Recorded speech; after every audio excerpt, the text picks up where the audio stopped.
China remains staunchly opposed to the treated water release and has been actively criticizing the Japanese government. Amid the hostility, Japanese residents and businesses in China are reporting a wave of harassment.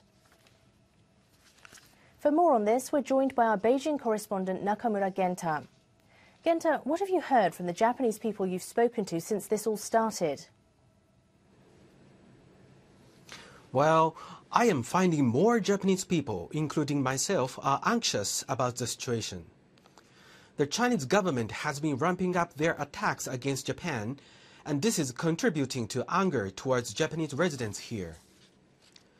One Japanese restaurant owner in Shanghai told NHK his Chinese customer base dropped by about 80% after the release.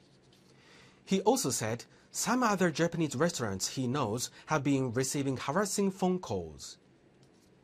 I have a lot on my mind, and to be honest, there were times when I couldn't sleep. Taniguchi also told us that authorities have been carrying out surprise inspections on Japanese restaurants to see if they are serving seafood from Japan. And what has the response been in China? Well, China's foreign ministry claimed that Japan's unilateral decision to release the water is to blame. They have not yet condemned the harassment. On the other hand, the general public seems to have a much calmer view of the situation.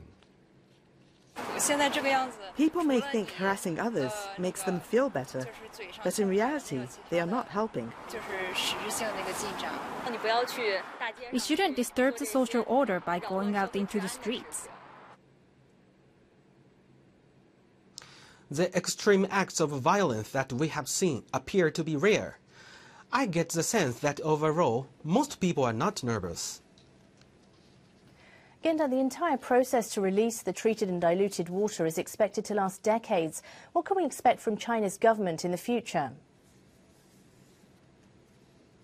Well, it's not clear how Beijing will respond or how long its opposition will continue. I did find one op-ed that caught my attention, published on Tuesday in the Global Times, which is affiliated with the Chinese Communist Party. While the article made harsh allegations against Japan, it also suggested that the outrage shouldn't target Japanese citizens. Some experts have pointed out that Beijing is unable to lower its raised fist.